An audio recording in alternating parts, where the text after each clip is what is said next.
بعد از اینکه پالت رنگی طبق طرح مد نظرم چیدم، یک کادر در ابعاد دلخواه طراحی میکنم.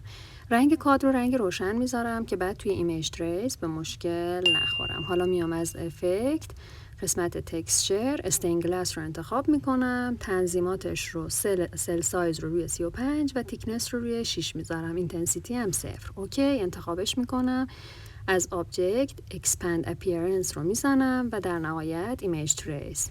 حالا اکسپند رو دوباره اینجا کلیک میکنم و طرحمو انتخاب میکنم با ماجیک باند. زمینه رو پاک میکنم. الان دیگه زمینه نداره. حالا خود طرح رو به رنگ قهوه‌ای متوسطم رنگش میکنم. دوباره یک کادر در همین ابعاد میزنم. میام با استفاده از رنگش رو یه مقداری تیره تر از رنگ طرحم میزنم، این رنگ تکسچرم، و میندازمش پشت طرح از طریق ارنج.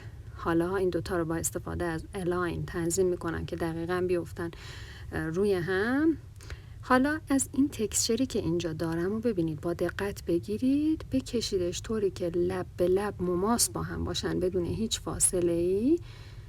این رو تنظیمش کنید. رنگش رو از قهوه‌ای، پر رنگ ترین قهوه‌ای میذارم که این عمقه رو بدم به کارم. ببینید، خب یه قسمتش رو ایجاد کردیم. حالا یه قسمتی هم سایه میفته. دوباره اینو میگیرم، آلت رو میگیرم، یه خورده اینو باز جا به جاش میکنم. این دفعه از رنگ کم رنگ ترین رنگم میزنم که هم سایه روش ایجاد بشه، همون عمقه ایجاد بشه. حالا یه کادر دیگه میزنم در همین ابعاد با استفاده از آی دراپر. میام قهوه‌ای که یه خورده ته قرمز باشه انتخاب میکنم. با استفاده از ابزار مش میام این سایه رو از اون قهوه‌ای که یه خورده کم رنگ تر هستش. کد رنگ ها رو من براتون توی کپشن میذارم. اینجا میذارمش. باز دوباره از الاین همه رو تنظیم میکنم که مرکزشون بر روی هم قرار بگیره. اینم از این.